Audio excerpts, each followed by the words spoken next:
آخرای سال است، امسالم گذشت. خیلی ها تاختن، خیلی ها باختن، خیلی ها سوختند، خیلی ها ساختند، خیلی ها نفس کشیدند و خیلی ها از نفس افتادند. خیلی ها آمدند و خیلی ها رفتند. کسایی که آمدند شاید همیشه نمانند، ولی کسایی که رفتن بر همیشه رفتن. زندگی بسیار سخت است، اما گاهی به سختیش میارزد.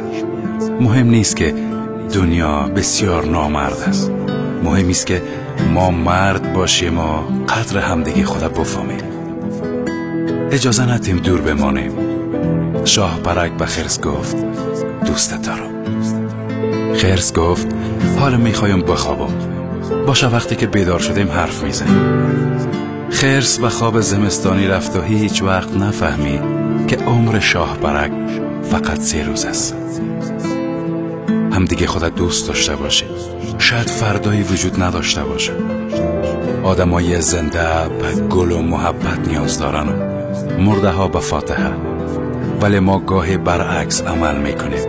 به مرده ها سر میزنیم و گل میبریم، ولی راحت فاتحه زنده ها را میخونیم. گاهی فرصت با هم بودن کمتر از عمر شکوفه هاست. بیاین ساده ترین چیزها را از هم دریغ نکنیم.